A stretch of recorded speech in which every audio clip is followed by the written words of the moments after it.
چلیے دیکھیے، بسم اللہ الرحمن الرحیم۔ حکایت پنجم۔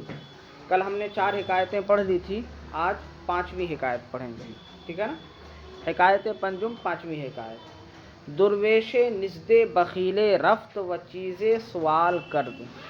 درویشے کا مطلب ایک فقیر، نزد کا معنی ہوتا ہے پاس، قریب، اور بخیلے کا مطلب ایک بخیل۔ رفت گیا، چیزیں سوال کرد، سوال تو جانتے ہی ہیں، مانگنا۔ تو درویش نزد بخیل رفت و چیزیں سوال کرد، ایک فقیر ایک بخیل کے پاس گیا اور کوئی چیز مانگا۔ کسی چیز کا سوال کیا، مطلب کوئی چیز مانگا۔ بخیل سمجھتے ہیں نا کس کو کہا جاتا ہے؟ جی، کنجوس۔ جو کنجوس ہوتے ہیں، ہے نا، اس کو کیا کہتے ہیں؟ بخیل۔ تو ایک فقیر ایک بخیل کے پاس گیا اور کوئی چیز مانگا۔ بخیل گفت، بخیل نے کہا، اگر یک سخن من قبول کنی، اگر تو میری ایک بات قبول کرے، اگر تو میری ایک بات قبول کرے۔ کنی جو ہے یہ فعل مضارع ہے اور صیغہ واحد حاضر ہے۔ کس مصدر سے ہے یہ؟ کردن، کردن مصدر سے ہے نا، کند، کنند، کنی۔ اگر یک سخن من قبول کنی، اگر یک سخن من قبول کنی، اگر تو میری ایک بات قبول کرے، ہرچے بگوئی خواہم داد، جو کچھ تو کہے گا میں دوں گا۔ بگوئی فعل امر ہے، ٹھیک ہے، اور خواہم داد یہ فعل مستقبل ہے۔ کیا ہے؟ فعل مستقبل، صیغہ واحد متکلم، ٹھیک ہے۔ اگر یک سخن من قبول کنی، اگر تو میری ایک بات قبول کرے، ہرچے بگوئی خواہم داد، جو کچھ تو کہے گا میں دوں گا۔ درویش پرسید، درویش نے پوچھا، آ سخن چیست، وہ بات کیا ہے؟ یعنی جو آپ کہہ رہے ہیں کہ میری ایک بات تو قبول کرے تو جو مانگے گا میں دوں گا، وہ بات کیا ہے؟ گفت، اس نے کہا، کس نے؟ بخیل نے۔ بخیل نے کہا، گاہے چیزیں از من مخواہ، کبھی کوئی چیز مجھ سے مت مانگ۔ مخواہ جو ہے یہ فعل نہیں ہے، خاصتاً مصدر سے۔ کیا ہے؟ فعل نہیں، خاصتاً مصدر سے فعل نہیں ہے یہ۔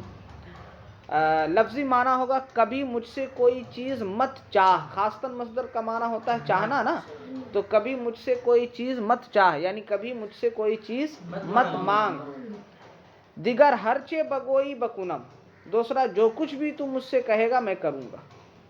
دوسرا جو کچھ بھی تو مجھ سے کہے گا میں کروں گا۔ وہ بیچارہ فقیر وہ مانگے گا ہی نا، اس نے مانگنے ہی سے منع کر دیا، تو وہ کیا، چونکہ بخیل تھا، وہ اس کو دینا نہیں تھا، تو اس نے کیا بہانہ نکالا کہ مجھ سے کبھی کوئی چیز مت مانگ۔ دیگر ہرچے بگوئی بکنم، دوسرا جو کچھ بھی تو کہے گا میں کروں گا۔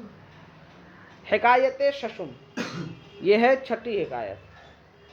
شخص از افلاطون پرسید، ایک شخص نے افلاطون سے پوچھا۔ افلاطون ایک یونان کے رہنے والے بڑے حکیم تھے اور بقراط کا شاگرد اور ارسطو کا یہ استاد تھا۔ بڑے مشہور ہیں یہ، حکمت میں جو ہے نا ان کا بڑا ایک نام ہے۔ شخص از افلاطون پرسید، ایک شخص نے افلاطون سے پوچھا کہ سالہائے بسیار در جہاز بودی و سفر دریا کردی۔ سالہائے بسیار بہت سال، سالہائے بسیار کا مطلب بہت سال، در جہاز بودی آپ جہاز میں تھے، و سفر دریا کردی اور آپ نے دریا کا سفر کیا۔ در دریا چے عجائب دیدی، عجائب کا معنی ہوتا ہے حیرت انگیز چیزیں۔ تو در دریا، دریا میں چے عجائب دیدی، آپ نے کون سی حیرت انگیز چیز دیکھی؟ دیدی جو ہے یہ فعل ماضی ہے مطلق، فعل ماضی مطلق صیغہ واحد حاضر ہے نا، دیدی دیدن مصدر سے۔ در دریا چے عجائب دیدی، دریا میں آپ نے کون سی حیرت انگیز چیزیں دیکھی؟ گفت، انہوں نے کہا، عجب ہمی بود کہ از دریا بکنارہ سلامت رسیدم، حیرت انگیز چیز یہی تھی کہ میں دریا سے سلامتی کے ساتھ کنارے پر پہنچ گیا. عجیب چیز یہی تھی کہ میں دریا سے سلامتی کے ساتھ کنارے پر پہنچ گیا. یعنی جب بھی سفر کرتا تھا، جہاز میں ہوتا تھا، تو طوفان، سمندری طوفان اور لہریں ایسی آتی تھی کہ ایسا لگتا تھا کہ اب ہم کنارے تک نہیں پہنچ پائیں گے، لیکن حیرت انگیز طور پر میں کنارے تک پہنچ جاتا تھا. تو پہلے جو سفر ہوتا تھا نا پانی والے جہاز سے، تو وہ بہت جوخم بھرا سفر ہوتا تھا، اور کہیں کہ وہ سمندر کی لہریں آتی تھی، طوفان آتا تھا، تو لوگوں کے جانوں کے لالے پڑ جاتے تھے. تو یہ وہی کہہ رہے ہیں کہ جب میں جہاز میں ہوتا تھا تو مجھے یقین نہیں ہوتا تھا کہ اس لہر سے، اس جو ہے نا وہ سمندری طوفان سے بچ کر کے ہم کبھی زمین پر پہنچ پائیں گے، لیکن پہنچ جاتا تھا. ایک مرتبہ اور دیکھ لیجئے اس کا. شخص از افلاطون پرسید، ایک شخص نے افلاطون سے پوچھا کہ سالہائے بسیار در جہاز بودی، بہت سالوں تک آپ جہاز میں رہے، وہ سفر دریا کر دی، اور آپ نے دریا کا سفر کیا. در دریا چی عجائب دیدی، دریا میں آپ نے کون سی حیرت انگیز چیز دیکھی؟ گفت، انہوں نے کہا، عجب ہمی بود، تعجب خیز اور حیرت انگیز بات یہی تھی کہ از دریا بکنارہ سلامت رسیدم، کے دریا سے کنارے پر سلامتی کے ساتھ میں پہنچ گیا. دیکھیے حکایت ہفتم، 7ویں حکایت. شاعر تونگرے را مدح کرد، ہیچ نیافت پس ہجو کرد. شاعرے کا مطلب ایک شاعر، تونگرے کا مطلب توانگرے ایک مالدار. توانگر کس کو کہتے ہیں؟ مالدار کو. ایک شاعر نے ایک مالدار کی تعریف کی. مدح کا معنی تعریف.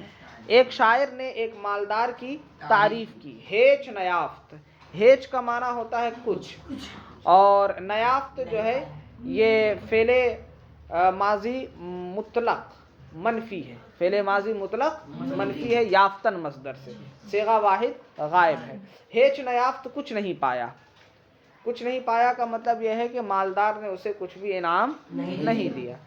پس ہجو کرد، ہجو کا معنی ہوتا ہے مذمت کرنا، برائی بیان کرنا. پس ہجو کرد، پس ہجو کیا یعنی برائی بیان کی. اس مالدار کی کیا کیا؟ برائی بیان کی. توانگر او را ہیچ نگفت، مالدار نے اس کو کچھ نہیں کہا. یہ نگفت بھی کیا ہے؟ فعل ماضی مطلق منفی ہے، صیغہ واحد غائب، گفتن مصدر سے. توانگر او را ہیچ نگفت، مالدار نے اس کو کچھ نہیں کہا.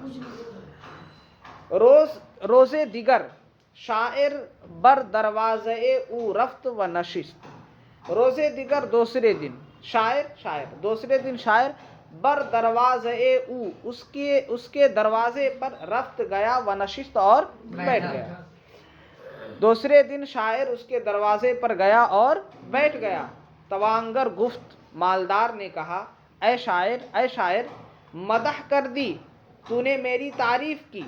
مدح کر دی تو نے تعریف کی. ہیچ ترا ندادم، میں نے تجھے کچھ نہیں دیا. ہیچ ترا ندادم، میں نے تجھے کچھ نہیں دیا. ندادم بھی فعل ماضی مطلق منفی ہے اور صیغہ واحد متکلم ہے، دادن مصدر سے. ہیچ ترا ندادم، میں نے تجھے کچھ نہیں دیا. مذمت کر دی تو نے برائی کی. ہیچ نہ گفتم، میں نے کچھ نہیں کہا.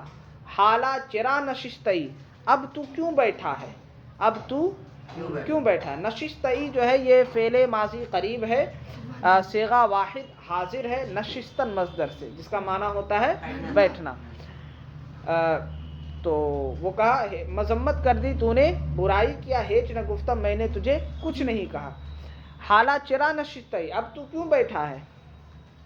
گفت، اس نے کہا، حالا می خواہم، اب میں چاہتا ہوں کہ اگر بمیری، کہ اگر تو مر جائے، مرثیہ تو ہم بگویم، تو تیرا مرثیہ بھی کہوں. مرثیہ کہتے ہیں کہ کسی کے مرنے کے بعد جو اس کے اوصاف بیان کیے جاتے ہیں نا نظم کی صورت میں، تو اس کو کیا کہا جاتا ہے؟ مرثیہ کہا جاتا ہے. تو شاعر کہتا ہے کہ میں نے تیری تعریف کی تو تو نے کچھ نہیں دیا، میں نے تیری مذمت کی، تو نے کچھ نہیں کہا، اب میں تیرے دروازے پر بیٹھا ہوں کہ جب تو مر جائے نا تو تمہارا مرثیہ بھی میں کہہ دوں۔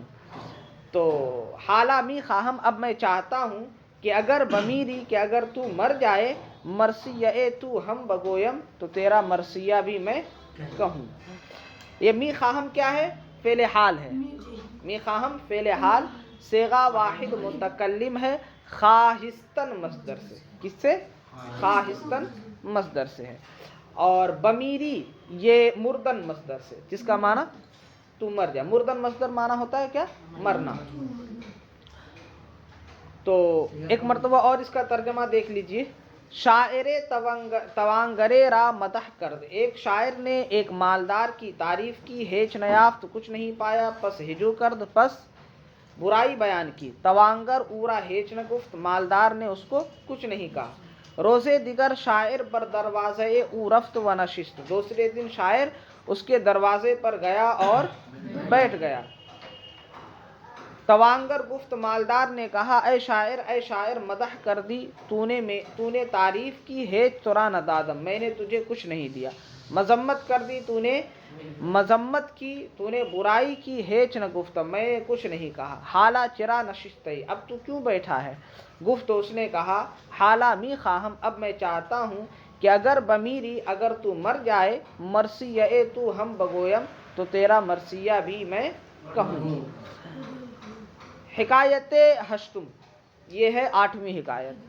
شخص دستار درویش گرفت و گریخت، ایک شخص نے ایک فقیر کا عمامہ پکڑا، و گریخت اور بھاگ گیا۔ و گریختن مصدر سے فعل ماضی مطلق، صیغہ واحد غائب، ٹھیک ہے نا، بھاگنا۔ تو ایک شخص نے ایک درویش کی پگڑی پکڑی اور بھاگ گیا۔ دستار کا معنی پگڑی، عمامہ، ٹھیک ہے نا۔ ایک شخص ایک فقیر کی پگڑی پکڑی اور بھاگ گیا، یعنی لیا اور کیا کیا؟ بھاگ گیا۔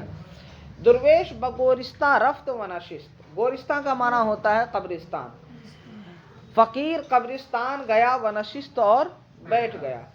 مردما اورا گفتند، لوگوں نے اس کو کہا کہ آ شخص دستار ترا بطرف باغ برد، کہ وہ شخص تیری پگڑی لے کر باغ کی طرف گیا۔ کیا معنی کریں گے؟ وہ شخص تیری پگڑی لے کر باغ کی طرف گیا۔ بر درے گورستان چرا نشستی، قبرستان کے دروازے پر تو کیوں بیٹھا ہے؟ قبرستان کے دروازے پر تو کیوں بیٹھا ہے؟ وچے می کنی، اور کیا کرتا ہے؟ گفت، اس نے کہا، او نیز آخر ایجا خواہد عام، وہ بھی آخر اسی جگہ آئے گا، وہ بھی آخر اسی جگہ آئے گا۔ عظیم سبب ایجا نشستہ ام، اسی وجہ سے میں اس جگہ بیٹھا ہوں۔ مطلب یہ ہے کہ وہ شخص مر کر کے کہاں آئے گا؟ قبرستان ہی میں آئے گا، اسی لیے میں یہاں بیٹھا ہوں کہ جب وہ مر جائے گا تب اس سے اس کی پگڑی لوں گا یا اس کا کفن لے لوں گا پگڑی کے طور پر۔ یعنی ابھی تو ہمارے اندر طاقت نہیں ہے، ابھی ہمارے اندر قوت نہیں ہے کہ میں اس سے لے سکوں، لیکن جب وہ مر جائے گا، اس کی قوت ختم ہو جائے گی، تو اس کے بعد مجھے اس پر قدرت حاصل ہو جائے گی اور پھر میں اس سے بدلہ لوں گا۔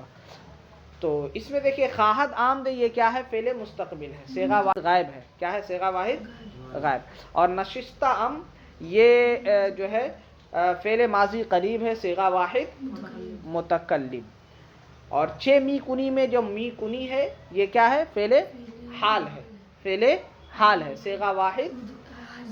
صیغہ واحد حاضر ہے، کردن مصدر سے، ٹھیک ہے۔ ترجمہ دیکھیے۔ شخص دستار درویش گرفت و گریخت، ایک شخص ایک فقیر کا عمامہ لیا اور بھاگ گیا۔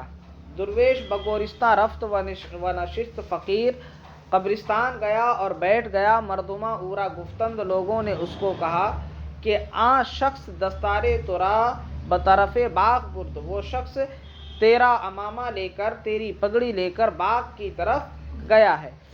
بردرے گورستان چرا نشستی، قبرستان کے دروازے پر تو کیوں بیٹھا ہے نا۔ نشستی فعل جو ہے نا ماضی قریب ہے، صیغہ واحد حاضر ہے، نشستن مصدر سے، تو معنی کریں گے کہ قبرستان کے دروازے پر تو کیوں بیٹھا ہے؟ وچے می کنی، اور کیا کرتا ہے؟ گفت اس نے کہا او نیز آخر اینجا خواہد